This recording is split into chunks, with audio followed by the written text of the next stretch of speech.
Ассаламу алейкум айымдар, кандайсыздар? Бүгүн сиздер менен ушундай көрүнүштөгү витамин салатын жасайбыз. Ал үчүн бизге 2 даана кызылча, фета сыры, грек жаңгагы, шпинат, чеснок жана оливковое масло, бальзамический соус керектелет. Чеснокту майдалап туурап алабыз, же болбосо чөркөдөн өткөзүп алсак дагы болот. Чеснокту майдалап туурап алдык. Эми кичинекей идишке салып, анын үстүнөн 1 чайный ложкада бальзамический соустан чесноктун үстүнө куюп алабыз. Андан кийин оливковое маслодон дагы 1 столовый ложка куюп алып, жакшылап аралаштырып, соус даярдап алабыз.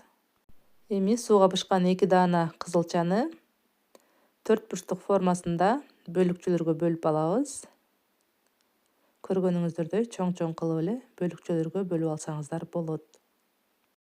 Кызылчаны кесип даярдап алдык. Эми чуңкур идишибизге кызылчаны салып, үстүнөн жанагы даярдап койгон соусубузду куюп, жакшылап аралаштырабыз. Ушинтип витамин салатыбыз даяр болуп калды. Көк чөптөрдү өзүңүздөрдүн каалооңуздарга, тандооңуздарга жараша колдонуңуздар. Мен шпинат колдондум. Руккола колдонсоңуздар да болот. Жана даярдап койгон кызылчабызды көк чөптөрдүн үстүнө салып алабыз. Бул витамин салатын тарелкага кооздогондо дагы өзүңүздүн фантазияңызга жараша ар түрдүү кылып кооздой берсеңиздер болот. Андан кийин фета сырын жана кызылчанын туурагандай эле 4 бурчтук формада туурап алып, салатыбыздын үстүн кооздоп койдум.